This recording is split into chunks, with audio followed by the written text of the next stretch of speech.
한판 브리핑 김수민 평론가와 함께하겠습니다. 어서 오십시오. 네, 반갑습니다. 자, 먼저 비 피해 상황부터 보죠. 8월 8일부터 폭우가 쏟아졌는데 오늘 어떻습니까? 네, 오늘 중앙재난안전대책본부가 오전 11시 기준으로 발표한 바에 따르면 지난 8일부터 14일까지 인명피해는 총 사망 14명, 실종 6명, 부상 26명입니다. 13일, 14일 충청권에서 폭우로 2명이 실종이 됐고 1명이 부상을 입었는데요. 부여군 은산면에 수로 작업 중 경운기 전도로 실종된 2명에 대해서 현재까지 수색 작업이 진행이 되고 있습니다.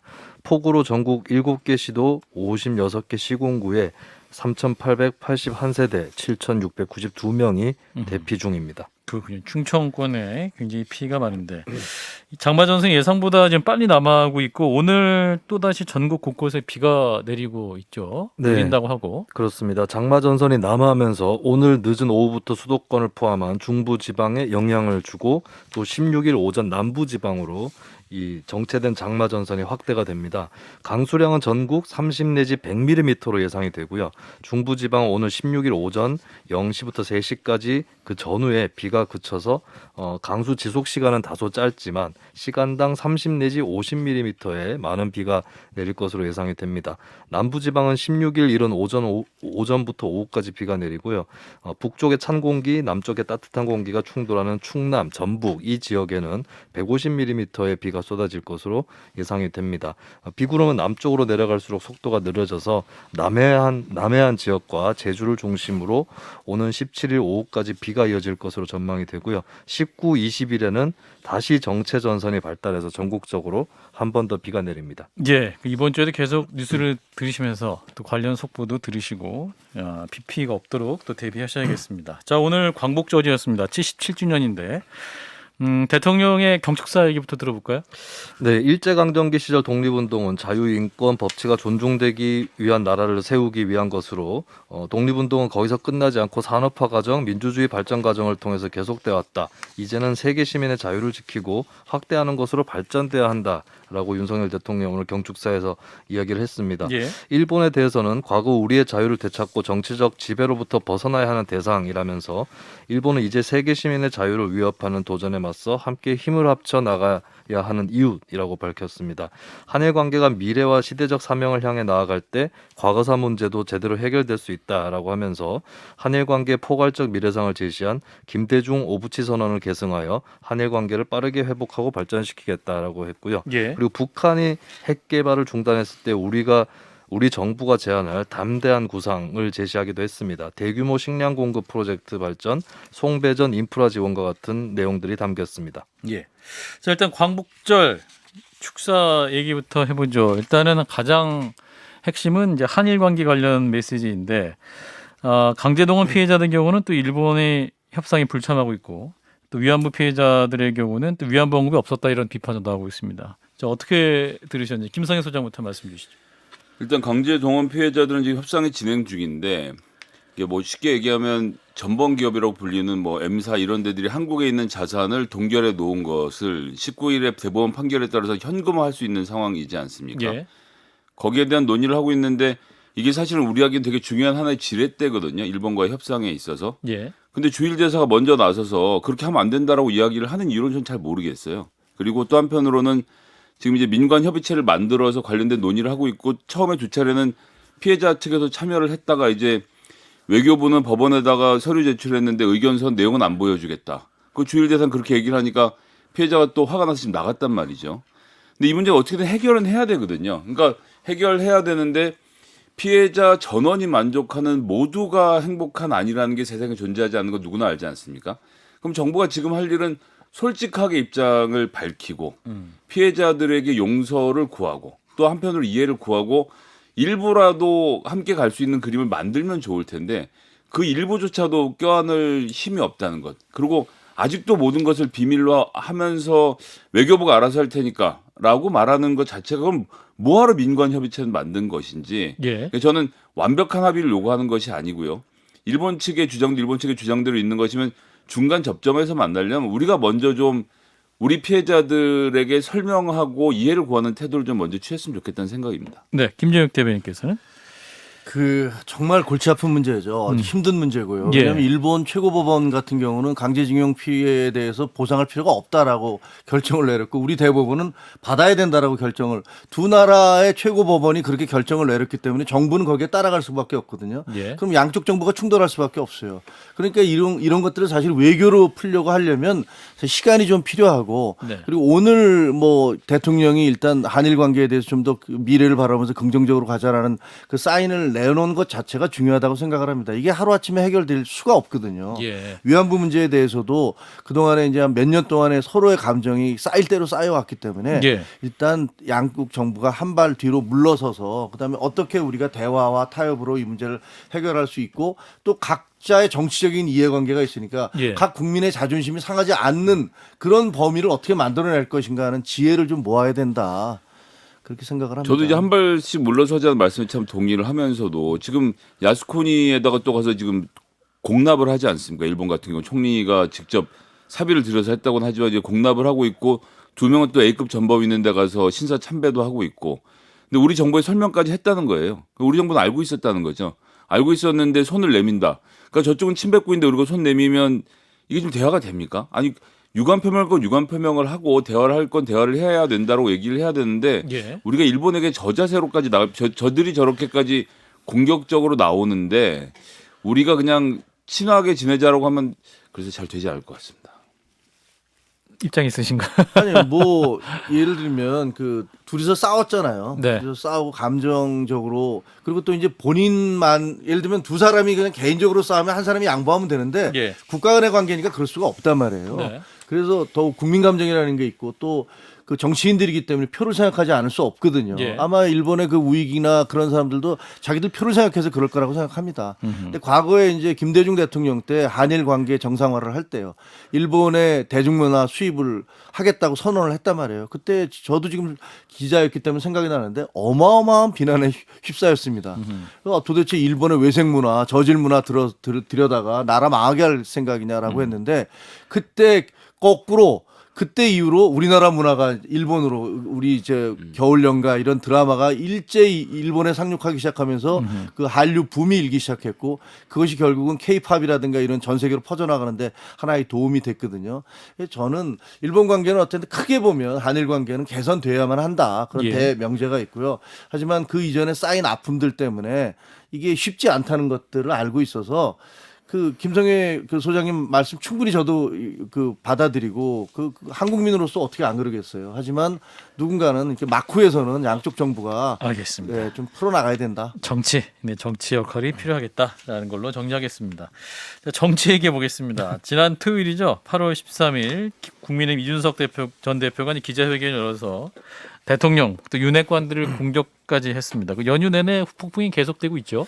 네, 그렇습니다. 지난 대선에서 윤석열 대통령의 당선을 위해서 뛰었던 것을 양두구육이라고 표현한 것에 대해서 특히 많은 말들이 오갔는데요. 예. 김미애 의원 등은 대통령 후보를 개고기에 빗대는가라는 반발을 했고 이에 대해서 이준석 대표는 기자회견을 보셨으면 대통령이 개고기라고 생각하실 수 없는데 도대체 다들 뭐에 씬 건지 모르겠다라고 반박을 했습니다. 예.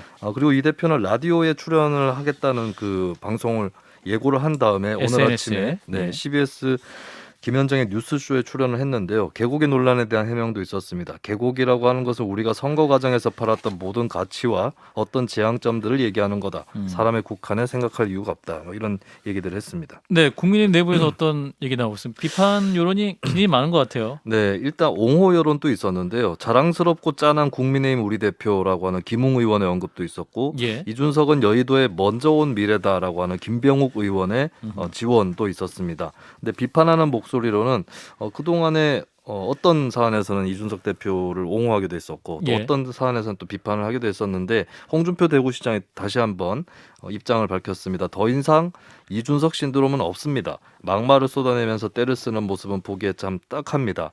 보다 성숙되고 내공 있는 모습으로 돌아오십시오라는 글을 남겼고요. 예. 나경원 전 국회의원은 당 대통령실 정부의 리스크를 걷어내고 있는 와중에 이준석 대표 폭탄이 떨어졌다. 정부가 할 수 있는 일을 하나도 못하게 만들고 있는 형국에 대해 통탄한다라고 밝혔습니다. 그리고 윤핵관으로 지목된 의원들은 여러 언론에서 뭐 대꾸할 가치가 없다는 반응을 하거나 아니면 언급 자체를 하지 않는 그런 모습이었습니다. 예, 여기서 국민의힘 바로 세우기 대표이자 이준석 전 대표의 측근으로 또 불리는 분이죠. 신인규 전 국민의힘 상근 부대변인을 연결을 해서 이준석 대표의 기자회견 내용, 방송 인터뷰 또 평가 나눠보겠습니다. 네, 대표님 나와 계시죠? 네, 안녕하십니까. 신인규 변호사입니다. 예, 자, 변호사님 오늘 아침 방송 인터뷰에서는 이준석 전 대표의 기자회견이 너무 솔직해서 아쉬웠다라는 말씀하셨어요. 어떤 부분을 말씀하신 겁니까?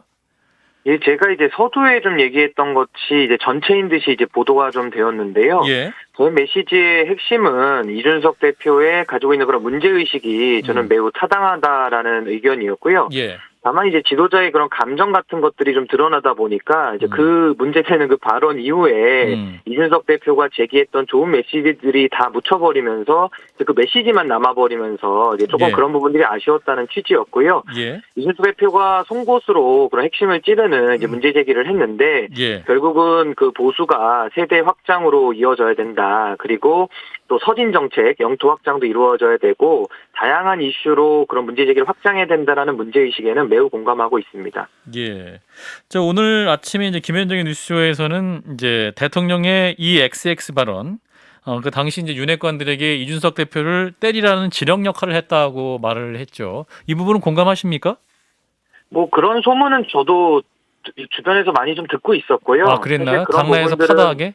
예, 뭐 여의도에서 많이 듣고 있었고 그것이 이제 반증으로 드러나는 것들이 이제 그 당내에서도 당대표에 대해서 권위를 부정하는 여러 가지 행태들이 있었거든요. 예. 그래서 그런 것들을 좀 연결적으로 해석하다 보면은 충분히 좀 일리 있는 소문 아니냐 해서 당시에도 많이 좀 돌았던 얘기들이었습니다. 그 뭐 우리나라가 아직 실명 비판이 익숙치 않아서 그렇긴 하지만 이준석 대표 이번에 윤핵관 그다음에 윤핵관 호소인 뭐 이렇게 나누어서 실명으로 비판하는 게 좀 어떤 점에서는 선을 넘었다 이런 이야기들이 나와서 그래서 좀 관계가 좀 완전히 틀어진 것 아니냐는 관측들이 나오는데 어떻게 보셨습니까?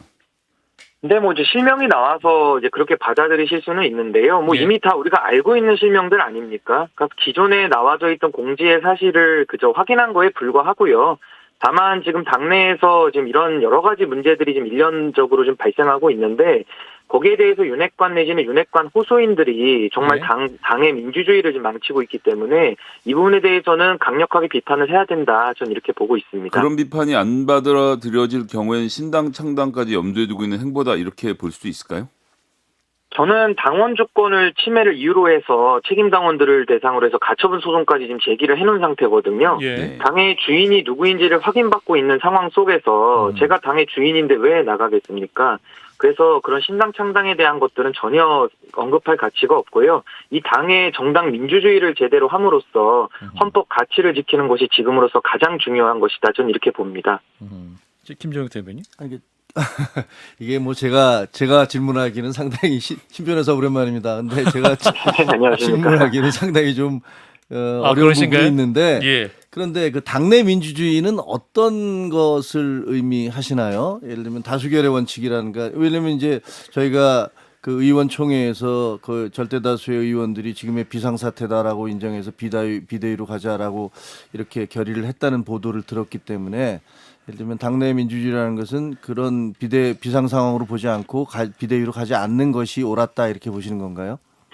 우선은 법과 원칙이라는 것이 보수가 가장 지켜야 될 전 핵심 가치라고 보는데요. 예. 이건 당에 지금 이준석 대표에 대한 해임 권한이 아무 데도 없습니다. 지금 언급하신 의원총회라든지 상임정국위원회 그 어디에서도 당대표 해임권이 규정되어 있지 않고요. 저는 과거부터도 당원 소환제에 의해서 당대표를 끌어내리라고 저는 계속 얘기를 했습니다. 그것이 절차를 지키는 것인데요. 전혀 그것이 이루어지지 않았고 편법적인 우회로를 썼다라는 것에 대해서 지금 문제를 제기하고 있고 이것이 저는 굉장히 나쁜 선례로 남을 수 있다라고 보는 것이요. 다음번에 당대표 누구 뽑더라도 똑같은 사태가 발생되지 않는다라는 보장이 없습니다. 그래서 이번에는 정당 민주주의 핵심이라고 하는 당원 민주주의, 그리고 절차 민주주의가 완전히 무너졌다고 보고 절차 민주주의에 대해서도 우리가 민주당에 대해서 절대 다수가 원하는 거에 대한 것을 늘 문제 제기하지 않았습니까? 심지어 국민의힘에서는 권한쟁의 심판까지 우리가 청구한 마당에 당내에서 이런 절차 민주주의를 완전히 말살하는 거에 대해서는 민주당에 대해서 우리가 무슨 말을 할 수 있겠습니까? 그런 문제의식이 있습니다. 가처분을 신청했는데 만약에 가처분이 정당 받아들여지지 않으면 그럼 기각될 법원이 경우에? 기각될 경우에는 법원이 지금 신 변호사님이 말하는 절차적 정당성 자체에 대해서 이의가 없다. 그 문제 삼을 게 아니다라고 판단하는 것이 될 텐데 그럴 경우는 어떻게 하시겠습니까? 우선 저는 사법부의 판단을 존중하고요. 사법부의 독립된 법과 양심에 따른 재판장의 판정을 저는 이제 기다리고 있는 것이고 지금 정당이 폭력적인 수단을 써가지고 당대표를 해임하는 것이거든요. 민주주의의 위기입니다. 헌법가치 위반인데요. 전 이것을 역사에 남기는 의미가 있다라고 일단은 봅니다. 그래서 인용이 됐을 때에는 원상 복구하면 되니까 문제가 없고요. 기각이 됐을 때가 이제 질문하신 내용인데 저는 이제 법관의 재판에 의해서 기각된다라면 당연히 이건 존중하겠지만은 정당 개혁, 정당 민주주의라는 헌법 가치에 대한 투쟁은 끊임이 없기 때문에 저는 당내에서 끝까지 이 부분을 문제 제기하고 결국은 당을 정상화하기 위한 2차 노력에 들어갈 겁니다. 변호사님이시고 이제 법률가시기 때문에 어떠한 그 법률적 쟁점을 봤을 때 인용 확률이 높다고 보세요? 기각될 거라고 보십니까? 일단 인용 쪽이 더 높다고 보시는 거죠? 저는 법관이 법과 양심에 따라서 재판하는 것이기 때문에 예. 법률적으로는 이게 절차 위반이 많거든요. 그러면 네. 이제 판결문 쓰기가 상당히 쉬워집니다. 그래서 저는 법관의 그 정치적 그 개입을 자제하는 사법 자제가 지금 이제 문제되는 것인데 이 담당 재판부께서도 강용석 그 후보에 대한 그 토론 배제에 대해서도 개입해가지고 토론을 시켜주는 쪽으로 인용 결정을 내린 적이 있거든요. 예. 그래서 같은 판사고 이 부분에 대해서 판사님이 또 판단하신다고 하면은 저는 인용 가능성이 높습니다. 왜냐하면 너무 많은 절차적 문제와 실체적인 판단에도 지금 너무 많은 무리수를 뒀기 때문에 예. 인용 가능성을 상당히 높게 보고 있습니다. 그렇군요. 자, 홍준표 대구시장 더 이상 이준석 신드롬은 없다 이렇게 지금 오늘 또 비판하고 있고 나경원 전 원내대표는 지금 정부가 어떠한 정부 리스크를 없애는 과정이 있었는데 이준석 전 대표가 또 정부를 향해서 대통령을 향해서 당을 향해서 폭탄을 던졌다 이렇게 표현하고 있습니다. 이 부분 어떻게 들으셨습니까? 우선은 나경원 의원 같은 경우는 판사 출신이신데 제가 네. 그 아침 인터뷰 제가 이어서 했거든요. 예. 근데 이분이 그 형사 징계 얘기하시면서 유추 적용이라는 말씀을 하시더라고요. 저는 예. 정말 제 귀를 의심했고요.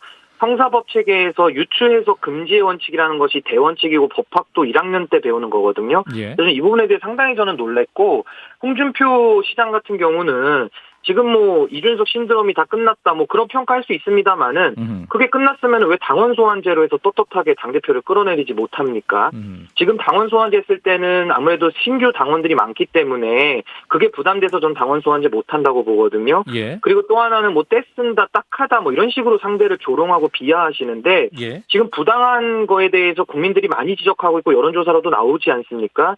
억울함을 당했고 부당함을 지적하는 사람에 대해서 때를 쓴다라고 표현하는 것은 저는 이분의 가치 체계가 완전히 거꾸로 된 거 아니냐. 그래서 이분은 입장을 왔다 갔다 많이 바꾸시거든요. 예. 본인의 입장을 정하실 수 없다면은 그냥 대구시정에만 좀 집중하시는 것이 우리 당의 어른으로서 좀 해주실 역할 아니냐. 전 이렇게 봅니다. 억울한 부분 말씀을 하셔서 하나 여쭤보고 싶은 건 좀 비판하는 쪽에서는 이번 일은 시발점이 사실은 이 성적대 관련된 내용이었잖아요. 그래서 그것과 관련된 문제제기가 계속 있었는데 여기에 대해서 가타부타 이준석 전 대표께서 아무런 말씀이 없어졌던 부분 이 부분을 좀 지적을 하고 있는데 여기에 대해서는 좀 뭐라고 말씀 주시겠습니까? 일단 이준석 대표가 서두에 송구드린다고 포괄적 사과는 드렸고요. 예. 이게 지금 가세연이라는 아주 악성 유튜버로부터 시작된 논쟁 아니겠습니까? 예. 이거를 당사자가 물어주면은 그들의 원하는 운동장에 들어가는 꼴이 돼서 여기에 대해서는 적극적으로 해명하기 어렵다는 게 첫 번째가 있고요. 예. 이미 수사 중인 사안이고 지금 소환조차 하지 않았지 않습니까? 당사자를. 네. 그리고 부인하고 있는 상황에서 징계를 무리하게 때린 겁니다. 그래서 징계를 내렸기 때문에 이것은 상당히 수사에 안 좋은 영향을 줄 수 있거든요. 그래서 저도 징계를 반대했던 것인데 최소한의 자기 방어권을 지금 이준석 대표는 행사하는 것이고 그 형사 절차에서의 방어권이라고 하는 것은 헌법이 부여한 모든 국민이 누려야 되는 방어권입니다. 또 그런 헌법상 권리이기 때문에 거기에 대해서는 조금 더 이런 형사 절차가 마무리되면 본인이 본인의 입장을 또 상세하게 밝힐 기회가 있지 않느냐. 전 이렇게 내다봅니다. 그 징계에 대해서는 그 이양희 윤리위원장은 이준석 대표가 임명하신 분이었잖아요.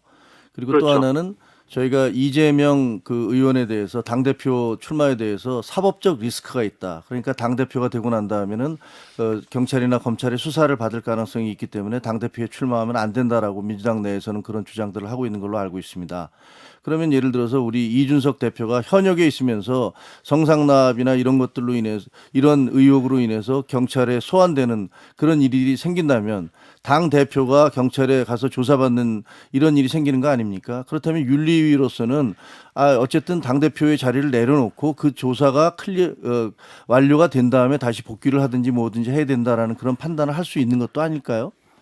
그 문제 제기만 가지고서 다 그만둬야 된다고 하신다면요. 예. 다 유튜브 이용해가지고 문제 퍼뜨려서 3인 성우 만들지 않겠습니까? 대통령 영부인에 대해서도 상당히 많은 의혹들이 있었는데 그 의혹을 가지고 다 사실로 그럼 간주하십니까? 그게 아니지 않습니까? 그러니까 저는 말씀드리고 싶은 것이 이런 의혹만 가지고서 직을 내려놓으라는 그런 논리는 저는 상당히 위험하다고 보고요. 이항희 위원장 같은 경우 저는 매우 잘못했다고 보기 때문에 저는 당시에도 윤리 진행 전에 저는 해산하라고 주장도 했었거든요. 예. 전 윤리위원장의 직분에 맞지 않은 행동을 했다. 오히려 윤리위원장을 저는 윤리위에 해부해야 된다. 저는 이렇게 봅니다. 의혹만으로는 안 된다는 건 이재명 후보의 주장과 비슷해 보입니다. 저는 이재명 후보에 대해서도 수사를 받으라고 촉구를 했지 이재명 후보가 죄인이다라고 주장한 적은 단 한 번도 없습니다. 그 무죄 추정의 원칙이라는 것은요. 모든 국민이 향유해야 될 권리인 것이고요. 형사 절차에서의 방어권도 동일합니다. 예, 대변인님 여기서 말씀 정리하겠습니다. 고맙습니다. 예, 감사합니다. 네, 신인규 국민의힘 바로 세우기 대표였습니다. 자, 여기서 민주당 얘기를 좀 해보겠습니다. 대표 경선에 출마했던 강훈식 의원이 사퇴를 선언했군요. 네, 국회에서 긴급 기자회견을 열고 저는 오늘 당대표를 향한 도전을 멈춘다라고 밝혔습니다. 다시 가슴 뛰는 민주당을 만드는 당대표가 되고 싶었다라고 하면서 이제 그 과제를 두 후보 이재명, 박용진 후보에게 맡기고 다시 한 명의 구성원으로 돌아가 새로운 길을 찾아보겠다라고 밝혔고요. 예. 최근까지 권리당원 누적 득표 결과 6.83%로 3위를 달렸는데 이 득표력의 한계가 사퇴의 주된 원인으로 분석이 되고 있습니다. 그리고 강훈식 의원에 대해서 반명계 연합을 할 생각이 있느냐라는 질문이 나왔는데요. 이에 대해서는 부인을 했고요. 지지자들이 누구를 앞으로 다른 후보를 누구를 지지할지는 각자의 몫으로 남겨놨습니다. 예, 그리고 이제 강령 개정 추진하고 있습니다. 전당대회 과정에서 이제 몇몇 대목에 대해서 문재인 지우기 아니냐라는 논란이 있는데 어떤 내용입니까? 네, 민주당 전당대회 준비위원회가 16일에 전체 회의를 열어서 당 강령에서 소득주도 성장을 포용 성장으로 바꾸고 소주성. 네. 그리고 1가구 1주택 용어를 실거주, 실수요자로 바꾸는 내용의 개정안을 확정할 방침입니다. 예. 소주성, 1가구 1주택, 문재인 정부의 핵심 경제 정책의 단어들이었죠. 이에 대해서 문재인 정부 청와대 초대 국민소통수석 비서관을 지냈던 윤영찬 최고위원 후보는 SNS를 통해서 문재인 정부 지우기 작업을 당장 멈추시라라는 비판을 남겼습니다. 예, 지금 뭐 이준석 국민의힘 전 대표 뉴스 때문에 더불어민주당은 전당대회 뉴스가 거의 좀 사라진 것 같아서 좀 전해드리면 강훈식 의원이 사퇴를 했습니다.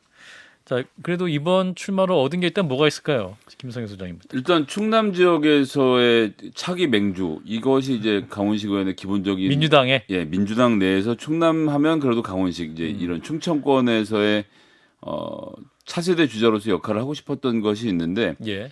충청권에서도 이렇게 생각했던 것만큼 좋은 득표가 나오지 않았던 것이 저는 이번에 사퇴를 하게 된 주요 원인이라고 보고요. 그러니까 이제 세대 교체에 대한 이야기는 제가 누차 말씀드렸습니다만 저는 전혀 동의하지 않는 90년대 학번이라는 것이 들어간 97 세대라는 용어. 예. 대학 안 나온 사람 정치하지 말라는 말인지 뭔지 아주 불쾌한 단어긴 한데요. 여튼 예. 97 세대랑 이재명 후보랑 나이 차이가 7, 8살밖에 나질 않아서 그 나이 차이를 가지고 뭘 하겠다는 생각 자체를 저는 버려야 된다라고 생각하고요. 그런 점에서는 어떤 아젠다를 만드는 데는 뭐 그닥 성공적이지 않았다라고 평가하겠습니다. 김재혁 대변인. 저도 뭐 예를 들면 정치인이라는 것은 언제든지 자기 스스로의 목소리로 각을 세워야 되거든요. 예. 나는 이렇게 차이가 난다는 것들을 보여줘야 되는데 강훈식 의원 같은 경우는 어떻게 보면 뭐 죄송한 얘기지만 예. 결국은 이재명 후보의 이중대 아니냐라는 그런 느낌을 많이 받았어요. 그래서 젊은 정치인이 좀 다른 모습을 보여줬으면 자기 모습, 자기 나름대로의 어떤 길 같은 걸 찾아냈으면 좋겠는데 예. 그런 걸 못 보여줘서 약간 좀 크게 이득을 본 그런 선거운동은 아니었다라는 생각이 드네요. 그렇군요. 자, 박용진 의원과 이제 이재명 의원 양강구도 2파전이 될 텐데 앞으로 그럼 어떻게 될까요? 더 흥행이 안 될까요? 아니면 박용진 의원이 또 분발할 수 있는 교두보를 만들 수 있을까요? 여론조사가 79%로 이재명 후보를 지지했다는 것은 이번 예. 당대표는 이재명 후보가 맞는 게 맞겠다라는 전반적인 공감대가 있다라고 보고요. 예. 뭐 당대표 선거가 그 이상의 관심을 끌기 좀 어려워 보입니다. 그렇군요. 자, 문재인 지우기 논란도 있는데 그 당강령 없애는 부분 개정 작업 문재인 지우기 맞습니까? 분명히 문재인 지우기죠. 그리고 사실 저는 그 지우기가 나쁘다거나 잘못됐다고는 생각하지 않습니다. 왜냐하면 예. 소득주도 성장 자체가 원래 마차가 말을 이끄는 것 같은 잘못된 주장이었기 때문에 그걸 바꾸는 건 맞다고 생각하는데 그렇지만 어쨌든 지금 이제 이재명 후보가 대표가 되고 나면 그 당을 이재명의 당을 만들려는 그런 노력들은 더욱더 가열차게 진행될 것이고 그 과정에서 문재인 대통령을 지지했던 그런 분들과의 마찰, 갈등 뭐 이런 것들도 격화될 것이다 이렇게 예상을 합니다. 김수현 평론가. 자, 네. 민주당 전당대회 남은 기간 어떻게 될지 전망해 주세요. 20초? 근데 1대1 구도라서 조금 더 선명하게 각에 서지 않을까 싶고요. 예. 그리고 소득주도 성장 삭제 부분에 대해서는 박용진 후보도 좀 반발을 하고 있어서 이 부분이 남은 기간에 쟁점이 될 수 있을 것으로 보입니다. 삭제하지 말아라. 네, 그렇습니다. 그렇군요. 자, 민주당 얘기까지 짚어봤습니다. 김수현 평론가였습니다. 고맙습니다. 예, 감사합니다. 좋아요? 구독. 알림 설정.